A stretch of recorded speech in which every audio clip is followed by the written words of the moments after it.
welcome to the first episode of Sauna Talk. Sauna Talk. What do we got here? You got us some samples of some stuff we're going to try. Sweaty ball sack. I'll be damned. Symbiotica. All right, so we are getting ready to do glutathione. So my whole thing with doing sauna and doing all this biohacking stuff is you stack it. Okay. So the idea is you do the most things that you can do to get the most benefit from it. So glutathione is an antioxidant. Okay. So we are in here to antioxidize. So we want to get... I don't know what that means as it relates to fitness. I just made it up. So we want to get the toxins out of our body. Okay. So this will help us do that.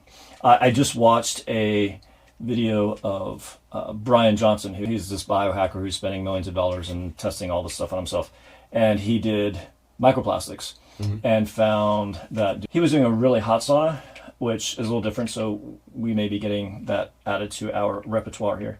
But a 20-minute sauna drastically reduced the microplastics in his body.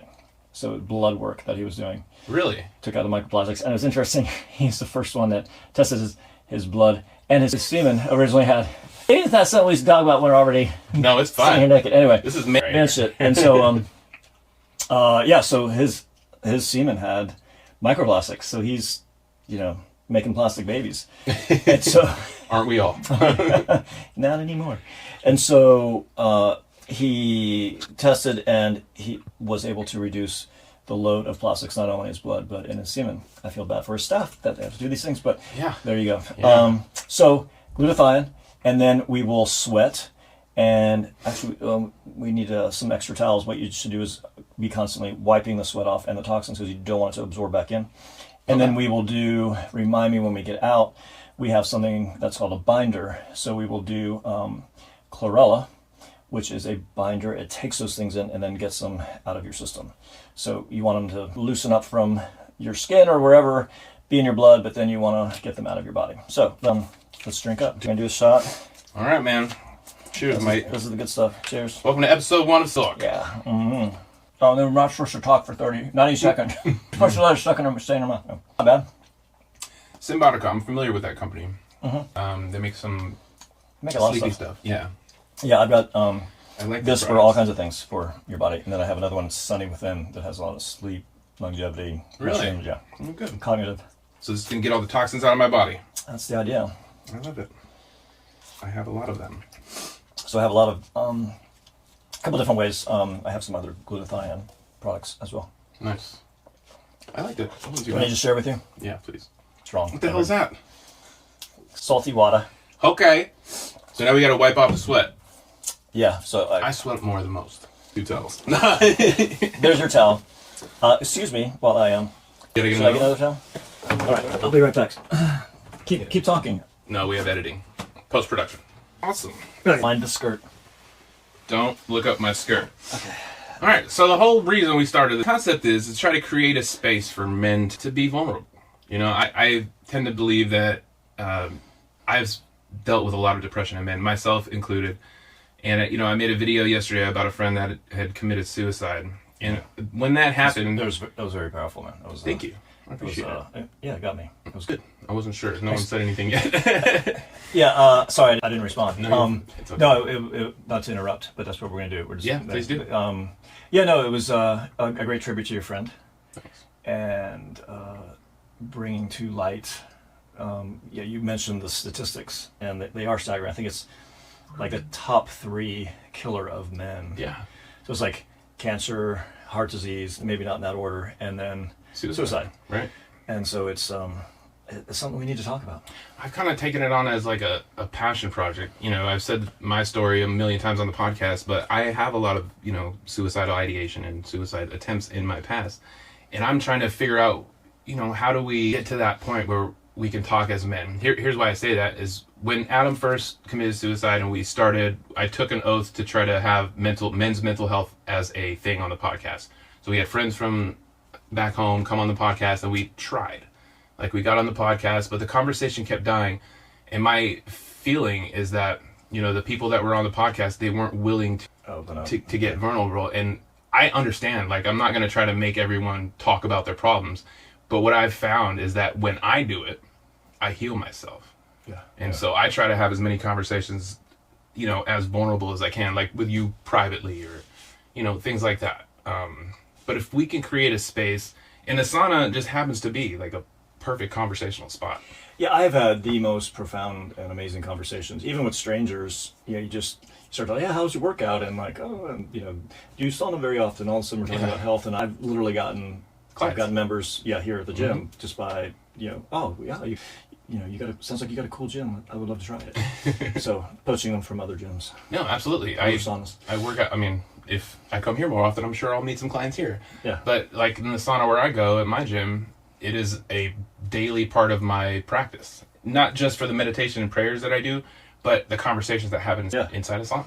And you run into the same people, and then you run into new people, and it's just it's a really nice. And men tend to be a little more like strangers that I've met in the sauna. They'll tell me about like their kid that they hate or something. They're able to be more vulnerable, so it's like, I'm never going to talk to this dude again.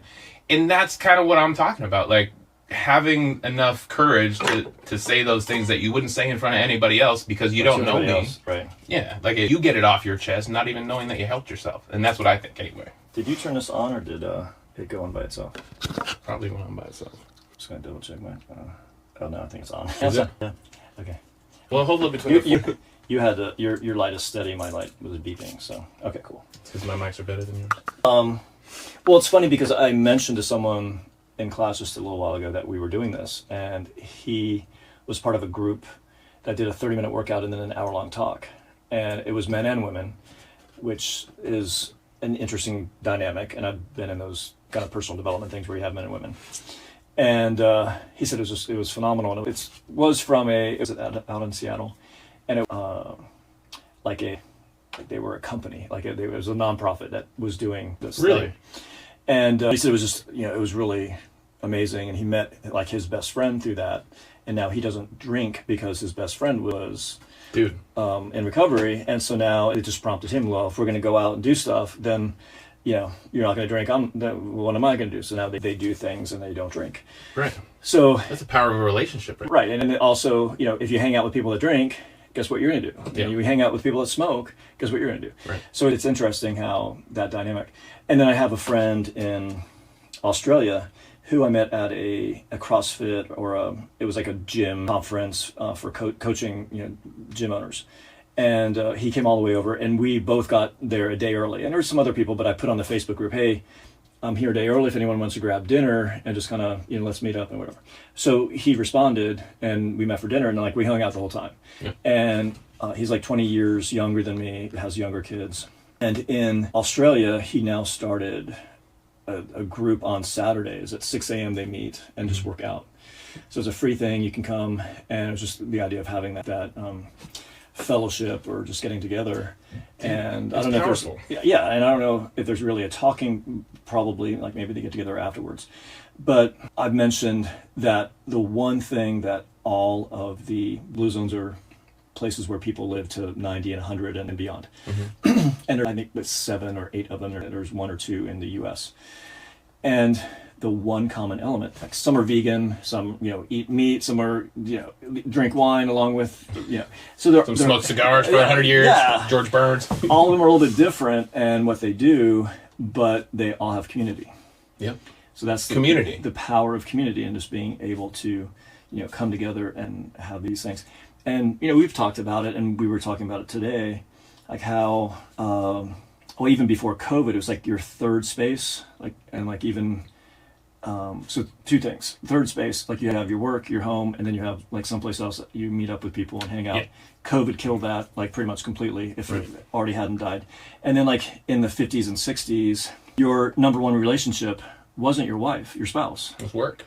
It was work and your friends at work. Like you had friends at work or even outside. But your friends were like number one. And then like your wife wasn't like your best buddy. Like how many people say now like, oh yeah, my wife's my best friend. All of them. It's cliche. Right. I hate it. Yeah. And it's like I've done it too. And you can't and you can't always be completely open about how you feel in your relationship.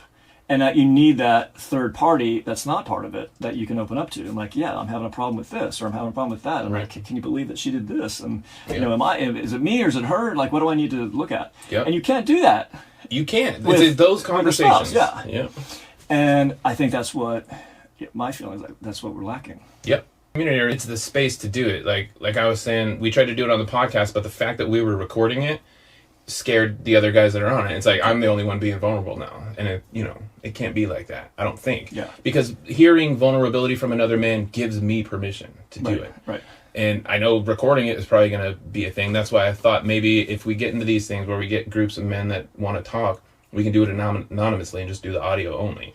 Well, we keep sitting over there. Yeah. We can't see that. Like a one-on-one counseling session. Well, I don't want to play the role of a counselor, but I want to play the role like, I understand and I'm here. Like, we just need to be seen and heard. Right. Like, I have friends that, like, I feel like, okay, I feel seen. Yeah. Like, they, like having acknowledged. And it's same with, men try to fix things all the time, and women don't always want that. And when you're sharing your stuff, I don't need you to fix me. Right. I just need to talk about it. Yeah. Like don't be a guy and like try to fix me right now. Yeah. Be a listener. Yeah, just fucking listen. That's it. And noticing the difference between when it's my time to listen or when it's my time to give advice. I think that's important too. Right. Because a lot of like you were just saying, a lot of the times I play the role of just the listener. People just want to tell me things. Right. But at certain times they call me for advice, and being able to differentiate those two is very important. A lot of people call me for advice. I don't know why. You come across like just because I could. Yeah, I pretend like I know what I'm talking about. Right. You know what I've noticed too, like, and the reason I kind of want to do this, and then I'm going to start this recovery group, is because people that have known me outside of the recovery group that meet me, like, I'm not going to name anyone, but one of my great friends now, I knocked on his door once, tried to sell him a roof. That didn't work out. He was a partier, he was partying at the time, but through just knowing him and him in our relationship, he ended up quitting drinking on his own. I brought him to a meeting with me once, hated it, but just hanging out with me, he quit. I'm not taking any credit for that. I'm just saying. Yeah. That happened a few times. Like another guy that we play music with, he ended up quitting drinking because I kept talking about it. Me being sober around people helps other people get sober. And I'm not pushing, like, I think you should be sober. You should stop drinking. You should quit taking drugs. That's not what I'm doing. It's just like, this is what I did. And people tend to like it. Yeah, I think because, so this is a thought, that you're drinking because you're drowning something, you're covering up something. 100%. And if you have the opportunity and you're creating a space for people to open up and talk and be seen and heard, then they don't need to drown themselves. That is a great thought. Yeah, I get them every once in a while. Damn. You inspired that. That was you. Thank you. Yeah. I was just translating. See what I mean? That was just proving my point. So yeah, I love this idea, and I love there's a statement that says your power lies in your vulnerability. Right. And someone mentioned, hey, you should listen to Brene Brown before you go into this. Who is she's a big speaker. She's like a researcher, and she did this whole thing on vulnerability. And if your phone is anywhere near it, you'll now be tagged with every Brene meme that's out there. I'm going to get her on the podcast. Okay. Watch. But she's amazing. Books, Netflix thing. She's just these great things that you can just relate to. And even though she's female and like some of her stuff is very female based, but like you feel it, and you can put your male perspective on like how she felt in that relationship and what was happening. Yeah. But it is that vulnerability and letting people know how you feel. And when that happens, he's very good with the wording. So it's not like, when you said that to me, you pissed me off. It's like, so when you say things like that, I interpret it, and I have my background makes me think this. And I'm thinking this when you're saying that, and I don't know if that's what you're trying to say, but that's how I hear it. So and I may still not be saying it right, but it takes blame out of it. Like, just take fucking blame out of it. Yeah. And just, we all have our shit that we've gone through, and you're going to interpret things differently than I'm going to interpret things. And I can think that something's a joke and you are highly offended by it, and I'm laughing it off, and you're like, I can't believe you just said that.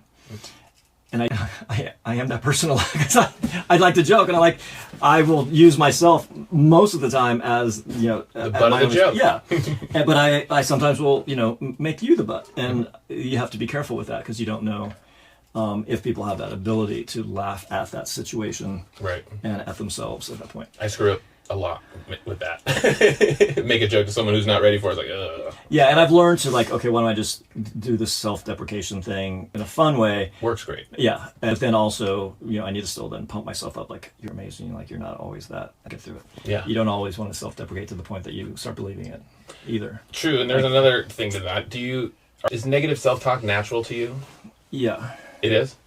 Yeah, I have to work at anything else. So go ahead. No, I was just curious because it's a very natural phenomenon for me. And, the video I made the other day. For a lot of people. I think so too. And the kids now learn it.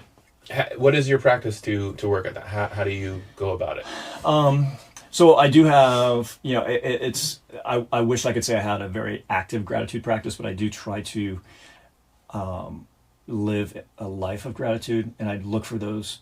And I think I do a really good job of like, I am so grateful for the people around me, and I try to let those people know it.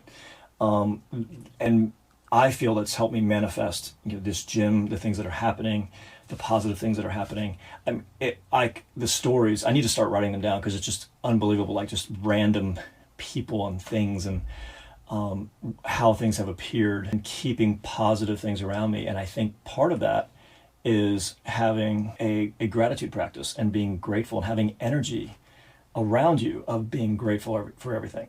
And like every time someone comes in the door, I'm grateful that they walked in the door. Like I always, even at my old gym, it's like, I applaud you for walking through that gym door. Like you are somebody who, has said that you don't work out in the gym and it scares you, but you walk through that door. That's courage. And that's courage, and I'm grateful for that. I'm grateful, that you would do that for yourself. And I think putting that energy out and always having that energy, so that energy will come back to you. Yep. So like today, randomly, someone came up to me and said, your coaching today was, I loved how you broke it down and you only gave me a couple things to think about. And, and I'm like, yeah, you did amazing. Like, and it's like, yeah, but it was like, you were just telling me exactly what I needed to hear. And that's exactly what I needed to hear. Right. That's a good trade-off. I needed that. Thank you. No, thank you. So I think that having that, so that energy just keeps going. And so to answer your question, the negative talk, I have to stop and think about what am I grateful for today? Like I'm grateful for that moment with a member who, did a movement that he had never done before and killed it. It was great. Yeah. And that, I had 3 people inquire about the gym today, that I had a wonderful conversation with my daughter. And so those are the things that, you got to grab those. Hang on to that. And it's almost like, so even in eating and nutrition, it's a add-on process. Add the good food in, and then the bad food kind of goes away. Right. So add the positive thoughts to your head and those conversations. And the other ones, like you don't have time for them. Right. Now you're going to have moments, that's going to happen. And all it takes is like one stupid mean comment. And, I can have, 3 nice comments, nothing, people like enjoying something or getting something out of it and not hearing anything from them. And then like one a-hole who's got to like make some stupid comment. Right. And what do you focus on? The bad shit. Always. So it's getting over that. And, there's a joke like, hey, if you have a hater, that means you finally made it. So, I believe it. So if I get someone that, hates on it, it's like, all right, well, that means it hit enough people that they found a hater out there. Yeah. So, I look at my stats, I'm like, yeah, 500, it took 500 people. You're damn right. And they're like, keep posting on it, keep making comments, like, let's get a whole conversation going because you're helping my algorithm the whole time. Tell me how bad you really hate me. You too. I'm going to help you with your gratitude practice. Okay. Every morning I have a gratitude practice with a couple of friends. I'll add you to it. So we just kind of text each other, hey, good morning, this is what I'm grateful for today. That's it. Sweet. I do it with 2 people. And you do that for the whole community. I mean, that's what originally my attracted pretty much me like that. To your energy. So this guy is on the app next door. If you don't know what it is, like look it up. And he just says like these nice things like, hey, you're an amazing person. Have a beautiful day. You're this or that, whatever.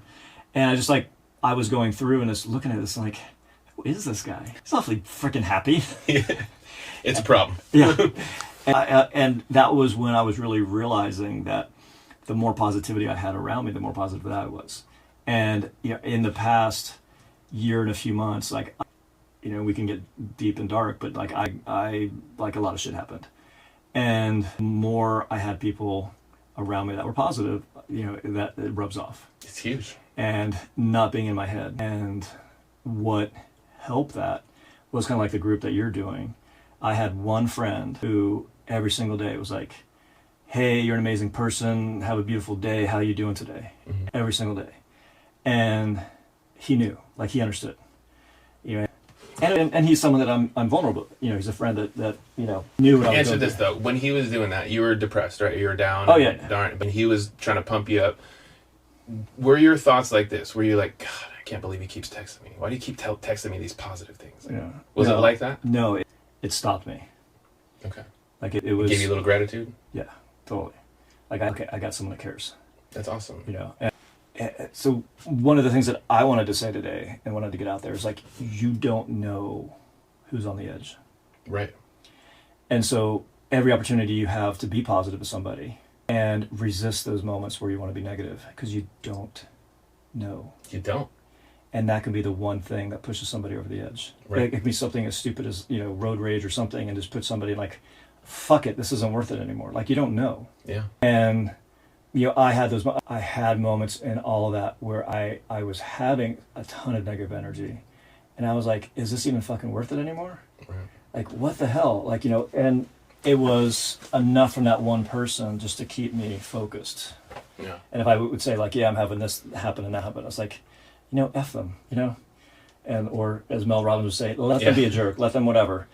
How are you responding to that? Let you be the person that, and you have to know what's happening here, what's in your heart. And, if shit's happened around you, but, you weren't being malicious, like you cut somebody off on the road. Were you trying to cut somebody off, or did you accidentally do it? Mm-hmm. Did something happen at work, and you hurt somebody's feelings, or you did something, like, did you mean to do that, or right. was it an oversight and you didn't mean it, and it's something that... You're talking about accountability. Okay, so accountability and integrity. Right.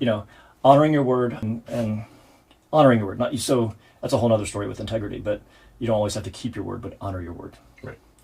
And so the same thing with that, like, well, was my intent to screw people over in anything that I had done? No, not at all. And were there circumstances that were out of my control? Totally and completely. And if I could change things and go back and do things differently, would I? Yeah, I would. Yeah. But I can't, So is it something that I can grow from? Yeah, so now how do I take that and move forward? And you just keep expanding that and keep going forward. Right. But, if those people, and I don't even know if they would freaking care, but if they knew how, what I was going through and like that. They wouldn't have said nothing to you. I don't know. Maybe they don't fucking care. I don't know. But that wasn't cool. And like, it made me realize, like, you just don't know. Right. You don't know how close someone is. So. Robin Williams. Anthony Bourdain. Yeah, all these people. Chester Bennington. There's a whole slew. Your friend. My buddy, a few friends from high school. Yeah. That just happened to happen right before we booked the podcast. What part of my gratitude practice is those posts. Like, because I have such negative self-talk, just by default, like that's a way that I combat it. I try to put more positive out than my brain tells me negative, if that makes sense. Yeah. Like when I judge someone in my head and I realize it, I ask God to take that away. Like, I don't need to do that. I shouldn't be doing that. So it's the practice of me getting rid of, like, these thoughts are going to happen no matter what. My practice is to counter them with positivity if I can, like the next door posts. Right. So yeah, if you have a practice where you're practicing gratitude, I have to, like. Yeah. Well, it's Oprah has that, love her or hate her or whatever, but she has that whole go to bed with writing down the 5 things that you're grateful for that day. Yeah. Or there's another thing where you project or you manifest in the morning. You thank for what you want to have happen, like it has already happened. Yep. Thanks for the 5 new clients today. Thanks for letting me have the most amazing day with my daughter today, or my son. Thanks for that amazing meal at the restaurant, and like all of it working out. Like whatever it is, that you project that, and you're grateful for something, and you're setting that tone for it to happen. It's kind of like the 5-second rule, Mel Robinson's. It's all about manifesting. Right? It's like, I'm gonna do it. 5, 4, 3, 2, go. Yeah. I use that. I love that. That's book. That's how I get out of bed. Like, I got this one on 5, 4, fuck, 3, 2. Yeah. Yeah. My first thing out of bed though is I used to journal at night, and I would kind of recap the day. First thing you do is you pee, and then I don't pee. I don't even look at my phone first. Like I fight the pee while I'm typing because I'm on a time clock as soon as I wake up. Like get all my thoughts out first. Like that has to be my first thing. Good. So I try to do that. I put everything I'm grateful for, things I want to do, things I would try to get done today, but didn't matter if it didn't. And then if I remember it, I'll put a bunch of positive affirmation. These are all to combat my negative brain. You know, just to set my brain in order for the day. Well, and I think the thing that's important with that is that you've figured out how to combat it. Right. And that's what you sharing is so helpful because people don't know how to. Yeah. And it reminds me of like, okay, I need to keep doing that. Right. Another good thing is with that, at night if you're writing down your gratitude is surprisingly to write down a list of things you need to do for the next day. Yeah. And the reason for that is that it comes out of your brain. Yeah. Like you don't have to think about it all night long. Like shit, I got to do that in the morning, and I got to do that, and then like oh shit, and like no, you write down the 5 things. Yeah. Write down the 5 things, and like boom, they're done, and then they're there on a piece of paper, and you get into that practice of just like okay, it's handled. Yeah. I don't have to keep sitting over it. I can listen to Alexa and the ocean waves and concentrate on that and not everything else. Well, it's the same thing like when I come to work out with you, the reason I can work out hard at your gym is because you're telling me to. Like I'm getting instruction. I don't make myself work out that hard. Right. I will not. Right. I don't know how. Well, that's the beauty of coming to a place, like this, like not to do a little commercial, but when you come to work, the idea is that, in any place that has that, I think ours is, obviously better. It's premier, way better. Premier.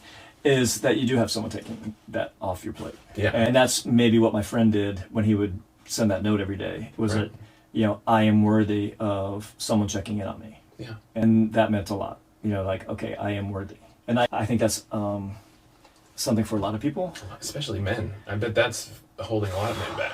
Feeling worthy, feeling like they are enough in their family, feeling like I am enough. They have enough money. Yeah. Yeah. Like I have enough. We've all thought that. Yeah. And I think that's part of, and I've done a lot of personal work. I've done, if anyone's heard of Landmark Education, I've done, a few of their programs, the weekend programs, a couple times. And then I did a more local program that was pretty messed up, but there was parts of it that were good. And a lot of, everyone in there had an issue with being worthy. Okay. And thinking, and where does that come from? It comes from a parent saying one thing when you were years old. Yeah. And it was taken out of context. If you've got the parent in there, they would be like, I don't even remember that. It had nothing, or, this had nothing to do with that. I had a bad day, and I was mad at a coworker. And my fitness journey started because Tony Castillo called me a fat ass when I was 12. And I just started working out 3 years ago. Like, that's how long it took. Wow. It's like, and it hit. Yeah, well, no, it's one of those things that I've lived with my entire life. Like, I've always felt like I was overweight, like when I was young, and that didn't help, at 12 years old, and then I just had that thought for the rest of my life. So it was kind of, a lot of people go through that. But that was the main thing when I started working out, like, fuck him, I'm going to, get back at him, so. Yeah, and I think, that's an interesting thing. I've told this story before, and I think I told you it before, like, it was a friend coming up to me at 15 or 16 in the back of English class and grabbing my arm and like, oh my God, damn Tim, like you've been working out. And like, I was a skinny kid, never did sports. And like for the football, player to like do that and think that I had muscle. Yeah. Was like, okay, this is cool. You were the shit. Yeah. You're captain of the football team. It didn't manifest quite like that. Yeah. But for that moment, I was an athlete or whatever. And so that fueled my love for it. And, I think those moments are important, to learn and to take away from them. So there's something about like another man hyping you up that hits different, or even if it's a woman. Like when a girl tells me, for instance, my ex-wife, I had some black socks on one day when we first got married. She said I looked hot in black socks. That's all I have now. Like those types of things were really set a. You didn't wear them in here. Okay, good. It's all those little things like unhealing or healing all those little past traumas, even though like him calling me a fat ass does not matter, but the effect did, and I didn't know how to deal with it until I was in my 40s. So like having a proper way to deal with my problems now, it's in the gym, it's meditating, it's praying. That's mainly how I get through most of my shit. Well, and for me, it's definitely like I was starting to go through my divorce, and I found CrossFit, and like I was at the very early stages of my divorce. Like we weren't talking divorce, but we were getting divorced. Yeah. And to be able to go to the gym, the box, and have that time of just working hard.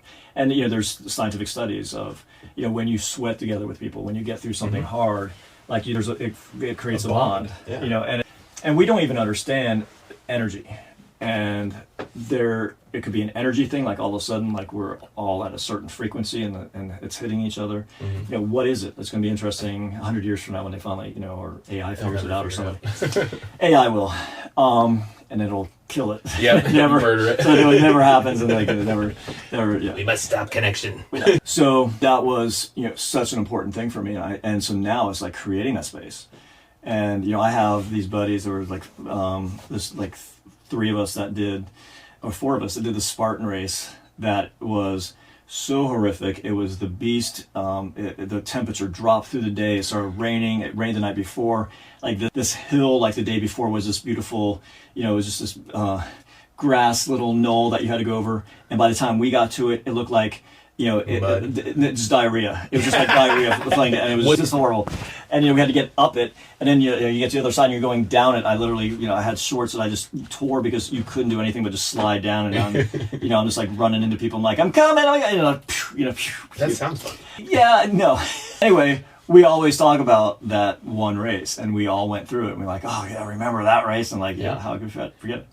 So there's those moments when you go through something with somebody like that, and it makes such a difference. Oh yeah. And that can happen in every workout. Every time you go through something, like we do a Murph workout, and it's like a horrible workout, but you're there with your buddies, and girls and guys, and then you do a cold plunge afterwards, and sometimes there's someone doing their first cold plunge, and you're like, cheering them on. Yeah, oh, no, it's fine. Just go in, just go on. Yeah, that's the thing. It's when people start seeing someone struggle and they jump in to help. Like, I love that. There's like, no, you got to do it like this. Yeah. Like that's the human spirit. That's capture. And we don't have after school. You don't, or sports, we don't have as adults. You're not in a board meeting and it's like, you got this. No, they all hate you. Everybody in the board meeting hates you. Yeah. And they want you to fail. They want more money, and if he does really great on this, I'm not going to get the promotion. He's going to get the promotion. Yeah, so there's all this negative energy coming. And like even there's a stat, like after 23, 99% of the population will never sprint again. I believe it. And that's just like unbelievable. Like, right? Yeah. I mean, it's like, but it makes sense. Like, yeah, of course. No, I started sprinting this year, and I probably haven't sprinted since I played softball. Yeah, I did a sprint like a couple of years ago. I did and I couldn't move for another 3 days. Yeah, I tore like so many muscles doing like. It's a thing. I need to warm up for like 3 hours to get ready to do sprint. Right. It's a whole different thing than when you were a kid. But so now sprinting. And there's even a book out on Born to Walk, and it's saying that we're born to walk and sprint, not born to run. We're not born to run. You were telling me about that. Yeah, that's why I started sprinting. And that's why I have the walking club. Oh, yeah. I did that. Okay, cool. I'm sorry. No. But, and I'm getting ready for a High Rocks race. And, one of the things to do is go out there and do sprints. Like it helps that VO2 max. It helps, your lactate threshold. And it's just amazing what that can do. And nobody's doing it. And jumping. Yeah. Women need to jump. Like women need to get that pounding because then it helps build the bones. Women need to get that what? The pounding? The jumping. You're not putting those words in my mouth. This is men's sauna time. Sauna talk, all right? Yeah, I don't need the HR crowd out. No. Yeah. Where were we? Sorry for the comic relief. That's all good. Yeah, so what's our next topic? Relationships and men? Oh, God. Oh, with women. Well, let's see. Yeah, let's talk about inside a relationship. And you were talking about like kids too. Like fatherhood or just... Well, I'll talk about the struggles that I faced in the last year of my relationship. So I'm not going to talk bad about my ex. I have the most respect for her. But we kind of grew apart over the last, 5 years. I got sober and I did a lot of work on myself. And what ended up happening is in the house, like she's still kind of the same person. Yeah. And so I did all this work and I kept growing and it created a weird energy in the house. Like that is so common. Yeah. So like I'm working out all the time. So naturally I'm trying to get my family involved and, the kids would come, but with the ex, it's like, it ended up putting pressure on her that I didn't try to do. Yeah. That wasn't the reason we broke up. We just completely grew apart. Yeah. But I ended up putting a bunch of unnecessary pressure on her to, do things that she wasn't ready for. She wasn't ready for, and that was on me. I shouldn't have. Yeah. I didn't know how to exist in a relationship. I've never been in a good healthy relationship. All of them have been toxic. Now I'm sober. I don't know what they are. I don't know what they consist of. Yeah, You know? that's pretty scary. And yeah, what was interesting after the divorce, and so I have in Diary of no, I think it was with Mel Robbins. So she was asking about parents and kids relationships, and it's like not every kids don't live in the same household. Like they don't have the same parents. Mm-hmm. So like my 3 kids had a totally different parental experience from each other, and like what my son experienced was not the same parent and same thing that my youngest daughter, 10 years different, and relationship had evolved 10 years, that was headed to divorce. So at one point when my daughter was, I guess maybe 10, the youngest one, and I said, do you even remember your mother and I being in a loving relationship? And she was like, no. And that really stung. And so it became my mission and my point, like the points that I would make is like, talk about fun family times. So I wanted her to know that we still love each other. That we... Or did we? Yeah, and like they were all, well, did. And that we had children out of love, and that there was a loving relationship. And anyone else can spin it any other way that they want to, but that's, you can recreate your history. And I'm creating my history. And it's not, I'm remembering and focusing for them on that trip to Disney that was amazing. That time that we did that, it was just hilarious and funny, and your mom and I laughed forever, and just bringing those things up. Mm-hmm. And they're hard for me to do that sometimes. Like I don't have that overall feeling of wanting to do that, but I need to do that for them because I want them to experience and frame that relationship, so that when they go on and build their relationships, they can take from that. Yeah, they have some good foundation to Right. build on. That makes sense. That's tough. It's tough. And it's just interesting that when that researcher told her that, you're not the same parent for every kid, and every single kid has a different experience. And I'm like, oh God, yeah, they had a totally different experience. Yeah. As I did with my parents. My brother was 14 years older than me. Do you think I had different parents than he did? Yeah. By the time they got to me and I was 15, like, we're done, dude. Like, you want a car? You want to go get a job? Fine. Do whatever you want. Yeah, go. That's basically how mine was. I was basically raised as a single child. I had 2 older brothers, but they were 9 and 10 years older than me. So Yeah, it's a I big was difference. a single child. Yeah. Yeah. I got girls could stay at my house when I was a teenager. Not with them. They got real jealous about that. Yeah. Well, you were a hoe. But anyway. Yeah. I've since then sobered up. Yeah, there you go. So that's interesting with the kid relationship. And my kids, I'm a different dad to each of them. I think now I'm getting a little more, like, what do you call it? Treating them fairly. Not fairly. More even keel. Yeah. More evenly spread versus like how they used to be. But all kids are different, so you have to have a different relationship with each of them. Yeah. Yeah, and they react to things differently. It's all different. I'm teaching, like, right now, outside of the relationship, since me and my ex are not together, what it does for me being a father, it creates better situations for me to teach my son lessons now. Because I'm outside of the environment, so I have a little more say in what's going to happen with my relationship with my son. For instance, like right now, I'm trying to teach him to not steal. He stole from me a couple times. I gave him my credit card. He ran up the bill a couple times before I caught it, and then I cut him off, and I made him apologize, and I was like, if you do this again, then I'm going to cut you off for a while. Yeah, cut. And then he did it like a week later, and I was like, all right. So now I'm in this place where he has always been used to getting in trouble, crying about it, flipping out, and then getting his thing right back. But now that I'm away from that, I don't have to do that. So I can kind of stand on whatever I'm saying right now. So we're in a situation where I don't care how long this lesson takes. Like, he's going to learn it. Yeah. So he's been asking for money for the last 6 months. Sorry, man. Yeah, and I think that in a separated divorce type relationship, it really became me looking at who I wanted to be as a dad. Yeah. And it was interesting because, you kind of do split the roles, and like she was always the one that did activities and planned the activities, and I would just go along, or it would be activities that she wanted to do and I didn't want to do them, so I wouldn't go. And so like I'm still sitting at home working or taking a nap, or whatever, and they're having fun. And then all of a sudden it came down to me doing things, and I just had a very have this very stark memory of us, like, after the kids got done with their homework, we all went out and played Frisbee.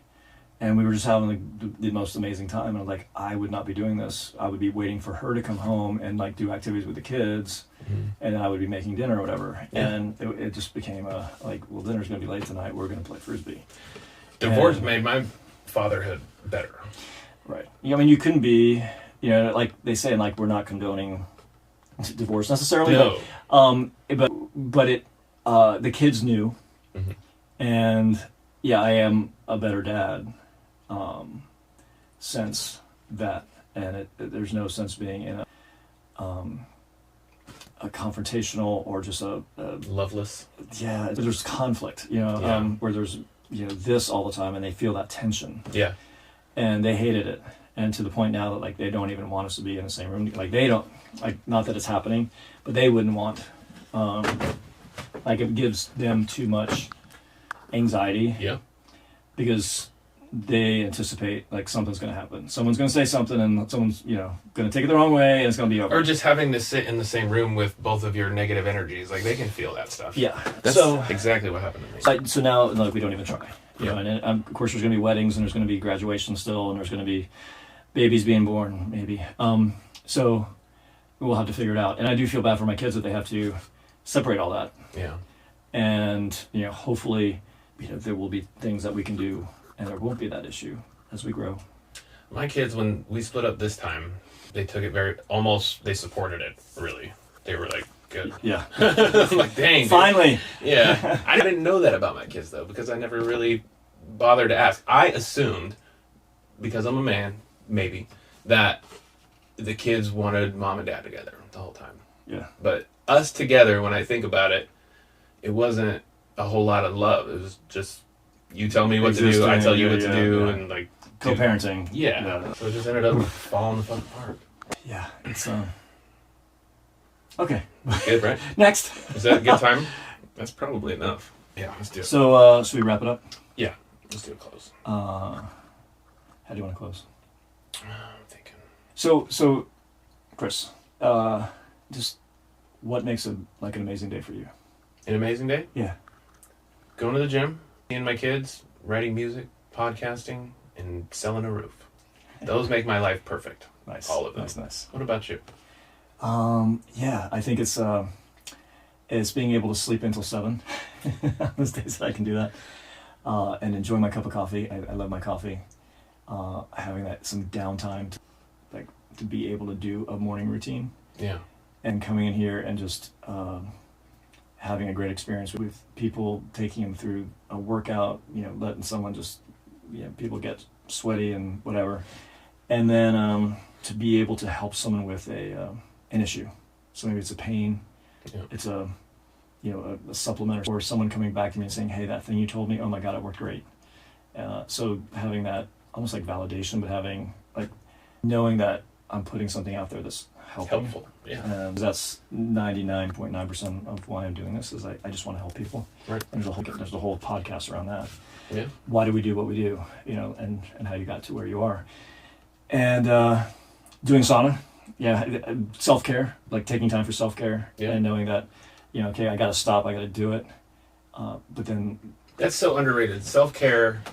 So I never thought I even had that concept in my mind until I got sober, until I got around a healthy person. So I wasn't even around healthy people enough to even hear that phrase.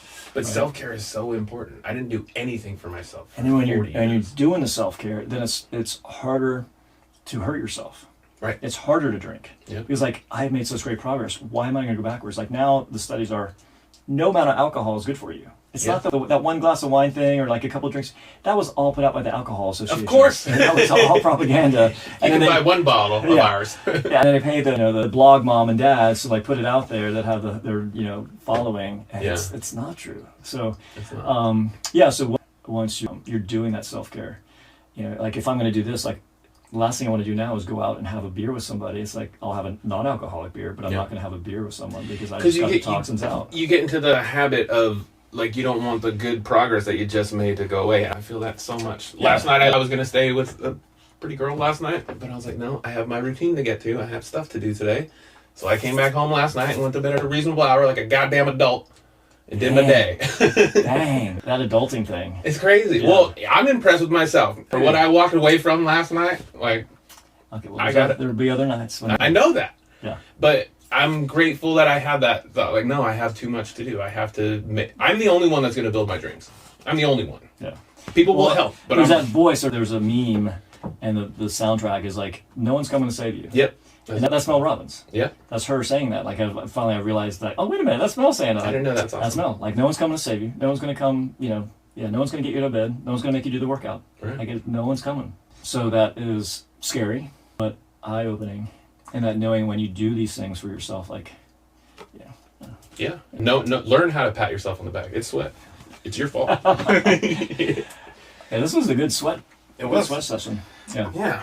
Well, I think at the end of the day, this Sauna Talk is to reach men. I want to reach men. I want to help them with their problems. No, I can't fix your problems, but I want to give you the permission to help you fix it by yourself. Well, and Chris, what you're doing is creating that space that you can realize that, that you look out there, we're all dealing with something. Right. Like, you can walk down the street and, like, that guy Chris, he just put something wonderful out, he's making it sound good, he's having this awesome day. Well, fuck him. Like, I'm having a shitty day. Right. Like, no, like you may not be feeling like that. Yeah.